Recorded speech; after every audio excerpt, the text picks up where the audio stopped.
जनता party ने लोकसभा चुनाव से पहले एक प्रयोग किया है।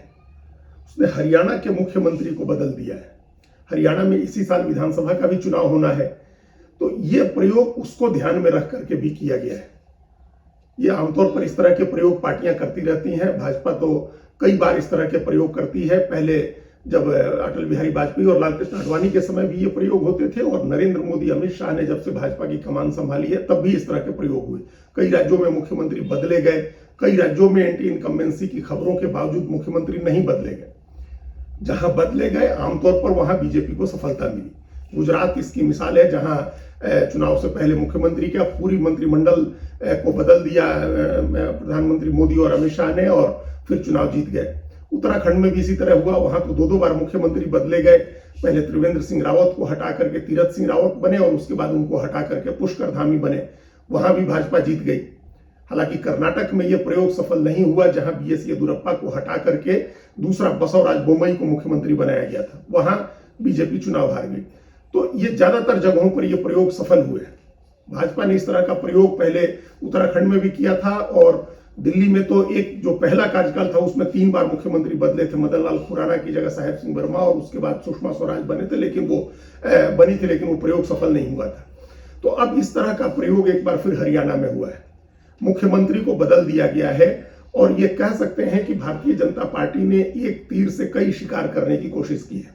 सबसे पहला जो प्रयास है भाजपा का, वो है एंटी इनकम्बेंसी को खत्म करना।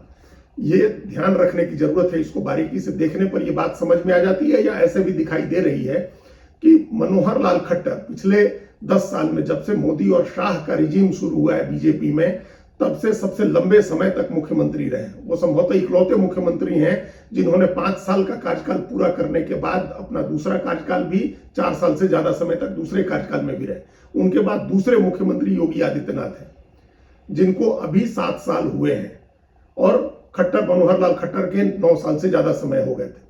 वो लगातार दूसरा कार्यकाल चल रहा था, वो भी अब समाप्त होने वाला था।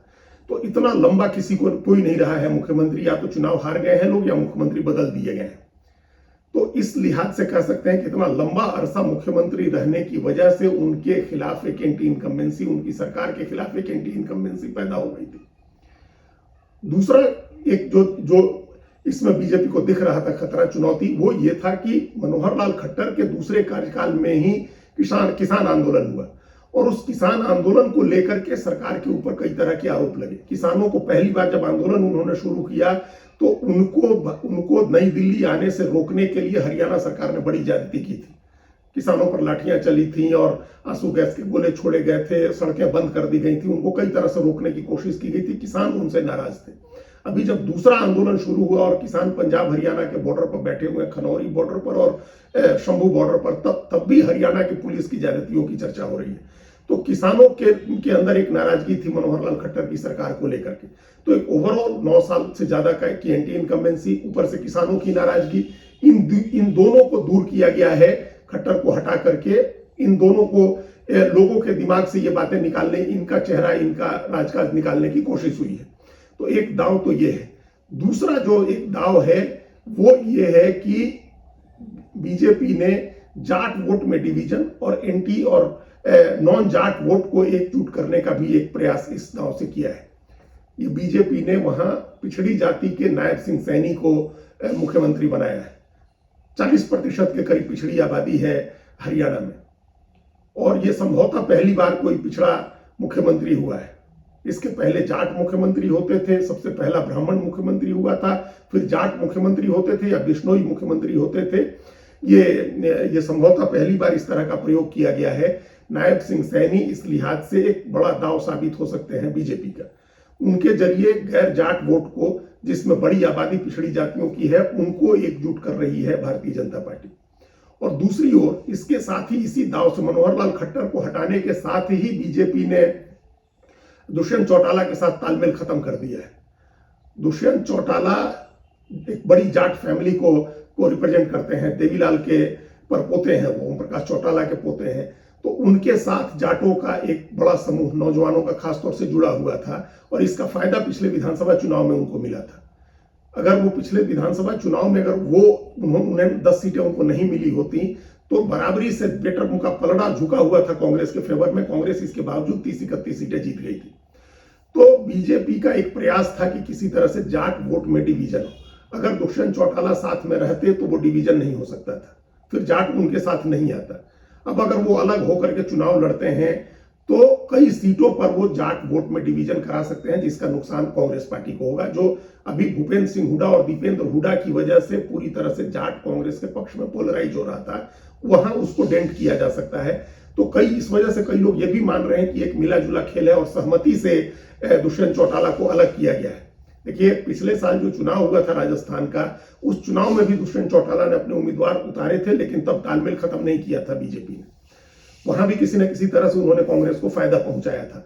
तो अब वो अलग हो गए हैं, तो जाट वोट का डिवीजन होगा उनके अलग होने से। और दूसरी ओर गैर जाट को पोलराइज करने का एक नायब सिंह सैनी एक पिछड़े चेहरे के दम पर पोलराइज करने का फायदा बीजेपी को मिलेगा। एंटी इनकम्बेंसी कम करने में बीजेपी को फायदा होगा और किसानों के अंदर जो नाराजगी है मनोहर लाल खट्टर को लेकर के, उस नाराजगी को दूर करने में भी बीजेपी को इससे आसानी हो जाएगी इस दाव से। लेकिन अब इसको लेकर के ये एक बीजेपी क्या सोच रही है, क्या सोच करके उसने ये किया है, ये तो वो पक्ष है। अब सवाल है कि क्या सचमुच लोगों की स्मृति इतनी बुरी है, इतनी खराब है याददाश्त लोगों की कि एकदम से भूल जाएंगे। अभी अगले महीने चुनाव, इस महीने अभी अब एक हफ्ते के अंदर चुनाव की घोषणा होने वाली है, और जब चुनाव होगा तो लोग भूल जाएंगे कि 9 साल के राज में अगर उनको किसी तरह की कोई परेशानी है, कोई एंटी इनकम्बेंसी हुई है, तो लोग उसको भूल जाएंगे। अगर लोकसभा चुनाव में प्रधानमंत्री नरेंद्र मोदी का चेहरा है, उसमें भूल भी गए, तो जो विधानसभा चुनाव होगा उसमें कैसे भूल पाएंगे। और क्या ये जब भी चुनाव प्रचार में जाएंगे भारतीय जनता पार्टी के नेता, तो मनोहर लाल खट्टर के राज को याद नहीं करेंगे? उनके शासन में जो कामकाज हुए हैं उसका श्रेय लेने की कोशिश नहीं होगी? तो फिर जब ये होगी तो फिर लोगों की स्मृति से ये चीजें कैसे निकलेंगी? अगर एंटी इनकम्बेंसी है तो इस दाव से वो खत्म नहीं हो जाती है। कई जगह है जहां अपोजिशन कमजोर था और बीजेपी का बहुत मजबूत आधार हो, वहां बीजेपी जीत गई। जैसे उत्तराखंड में, वहां मुख्यमंत्री 2 बार बदले गए, तब भी जीत गए, क्योंकि उस पहाड़ी राज्य में बीजेपी का एक बड़ा मजबूत आधार है और धार्मिक आधार पर वहां पोलराइजेशन बहुत सहज रूप से हो जाता है। गुजरात बीजेपी की प्रयोगशाला है, वहां भी उसके सफल होने में कोई संदेह नहीं होता है। आप बदल दीजिए, कितनी बार भी मुख्यमंत्री बदल दीजिए और सफल हो जाता है। नरेंद्र मोदी के प्रधानमंत्री बनने के बाद आनंदीबेन पटेल बनी, उनको हटा दिया गया। विजय रूपानी बने, उनको भी हटा दिया गया। भूपेंद्र पटेल बने, तो वहां कोई चीजें ज्यादा नहीं बदलती हैं। लेकिन हरियाणा ऐसा राज्य नहीं है। हरियाणा एक वर्ज पर है, तलवार की धार पर चलने की तरह है। पहला चुनाव 2014 का तो बीजेपी ने बड़े बहुमत से जीत लिया था, लेकिन उसके बाद का चुनाव बीजेपी के लिए बहुत आसान नहीं रहा। विधानसभा का चुनाव लगभग बराबरी का मुकाबला हो गया था बीजेपी और कांग्रेस के बीच में। बीजेपी ने 10% वोट गंवाया था विधानसभा चुनाव में। लोकसभा चुनाव के मुकाबले उसे 10% वोट कम मिले थे। और एक समय तो ऐसा लग रहा था कि कांग्रेस और जननायक जनता पार्टी, जो दुष्यंत चौटाला की पार्टी है, वो दोनों साथ मिलकर के सरकार बना सकते हैं। दोनों को मिलाकर के 40-41 सीटें हो रही थी, जितनी बीजेपी को अकेले आई थी। बीजेपी को उस समय सत्ता में होने का और केंद्र की सत्ता में होने का लाभ मिला था। तो इस वजह से बीजेपी के लिए हरियाणा बहुत ट्रिकी स्टेट है। वहां अगर बदल दिया है तो इस बात की गारंटी नहीं हो सकती है कि उसका एंटी इनकम्बेंसी समाप्त हो जाएगी। दूसरे, कांग्रेस वहां एक मजबूत ताकत है और भूपेंद्र हुड्डा जो विधायक दल के नेता हैं, पूर्व मुख्यमंत्री, और उनके करीबी उदय भान जो दलित समाज से आते हैं, उनको अध्यक्ष बनाया गया है, प्रदेश अध्यक्ष बनाया गया। तो एक समीकरण कांग्रेस ने भी अपना बनाया हुआ है, उसका मजबूत संगठन है, उसके पास लीडरशिप है वहां। तो ये अगर ट्रायंगुलर फाइट में बीजेपी किसी फायदे की उम्मीद कर सकती है, तो ये अभी उसको सिर्फ उसका सद्भाव मानेंगे, उसकी सदिच्छा मानेंगे कि वो ऐसा चाह रही है। अब एक इसमें तकनीकी समस्या भी है। नायब सिंह सैनी सांसद हैं कुरुक्षेत्र से, और अब विधानसभा का कार्यकाल बचा हुआ है 7-8 महीने का, 9 महीने का। तो क्या इतने दिन के लिए चुनाव आयोग चुनाव कराएगा, वहां उपचुनाव कराएगा विधानसभा का, या समय से पहले विधानसभा भंग की जाएगी? ये बड़ा सवाल है, क्योंकि अभी जो मुख्यमंत्री बने हैं, सांसद हैं, तो ये 11 सितंबर तक बिना चुनाव लड़े, बिना विधायक बने 11 सितंबर तक मुख्यमंत्री रह सकते हैं। अगर जबकि चुनाव होता है हरियाणा में आमतौर पर नवंबर में, तो क्या यह माना जाए कि इस बार सितंबर में चुनाव हो जाएगा? अगस्त सितंबर में चुनाव का इतिहास नहीं रहा है, क्योंकि उस समय बारिश बरसात का मौसम होता है, खेती किसानी का मौसम समय होता है, तो आमतौर पर जो है बारिश के मौसम में चुनाव नहीं होते। तो उसके लिए अगर सितंबर के बाद सरकार को कंटिन्यू करना है, मुख्यमंत्री को कंटिन्यू करना है, तो उनको उपचुनाव लड़ना होगा। तो क्या उपचुनाव होगा लोकसभा चुनाव के समय? अभी लोकसभा का जब चुनाव होगा, इसके नतीजे मई के एंड तक आएंगे, 20 मई के आसपास, 23 मई के आसपास, पिछली बार आया था 23 मई को, तो उस समय नतीजे आएंगे। तो क्या उस समय तक उस समय अगर उसके हिसाब से जोड़े तो 6 महीने रह जाएंगे कार्यकाल, 6 महीने से भी कम कार्यकाल होगा विधानसभा का। तो क्या उतने दिन के लिए उपचुनाव कराया जाएगा? और ये इस बात को इस ध्यान में रख के विचार करना होगा कि झारखंड में इसी तरह से एक सीट खाली हुई थी 31 दिसंबर को, और एक विधायक, गांडे के विधायक सरफराज आलम ने इस्तीफा दे दिया था, लेकिन वहां अभी तक बाई इलेक्शन की घोषणा नहीं की है चुनाव आयोग ने। और कांग्रेस ने यह विरोध किया था कि 1 साल से कम समय हो, बीजेपी ने, माफ करिएगा, बीजेपी ने विरोध किया था। उस समय वहां के झारखंड के मुख्यमंत्री हेमंत सोरेन ने एक प्रयास किया था कि वो अपनी पत्नी कल्पना सोरेन को मुख्यमंत्री बना दें, लेकिन वो विधायक नहीं थी, उनके लिए ही गांडे सीट खाली कराई गई थी। और तब भारतीय जनता पार्टी ने इस आधार पर विरोध किया था, हाईकोर्ट के एक फैसले का हवाला देते हुए ये कहा था कि राज्यपाल शपथ नहीं दिला सकते ऐसे किसी व्यक्ति को जो विधायक नहीं है और विधानसभा का कार्यकाल 1 साल से कम बचा हुआ है। लेकिन वो तो हरियाणा में, उसके बावजूद हरियाणा में तो 9 महीने का कार्यकाल है, 9 महीने से भी कम का कार्यकाल है, और एक गैर विधायक को मुख्यमंत्री पद की शपथ दिला दी गई है। तो अब झारखंड में भी इस ग्राउंड पर आप नहीं रोक सकते हैं। और अगर हरियाणा में कोई एक सीट खाली होती है जिस पर विधानसभा का चुनाव होता है, अभी तो कोई सीट खाली नहीं है।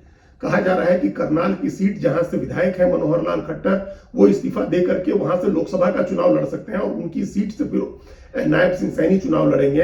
अगर ऐसा होता है कि 6 महीने के लिए उपचुनाव होता है, तो 6 महीने के लिए फिर झारखंड में भी चुनाव कराना होगा।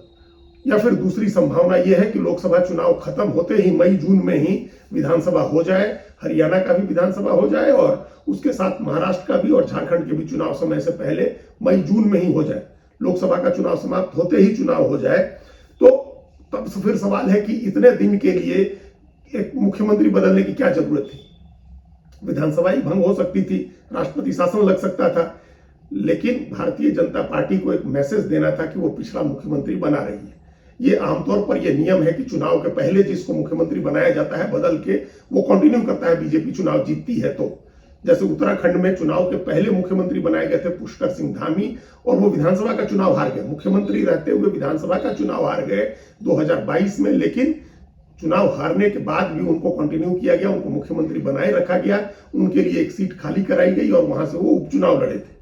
तो जो भी व्यक्ति चुनाव के पहले मुख्यमंत्री बनता था, ये विजय रूपाणी के साथ भी हुआ था, ये भूपेंद्र पटेल के साथ भी हुआ है। इसीलिए ये मैसेज बीजेपी ने दिया है कि एक पिछड़ा मुख्यमंत्री हमने बना दिया है और अगले चुनाव के बाद अगर सरकार बनती है तो वो नायब सिंह सैनी बतौर मुख्यमंत्री कंटिन्यू करेंगे। तो ये एक राजनीतिक मैसेज बनाने के लिए ये उनको बनाया गया है। और अब देखना होगा कि इसको कैसे, इस तकनीकी पेच को कैसे दूर करती है वो। चुनाव होता है, उपचुनाव होता है या विधानसभा भंग होती है, और होकर के अगर चुनाव समय से पहले होगा तो फिर महाराष्ट्र और झारखंड में भी चुनाव समय से पहले होगा। धन्यवाद।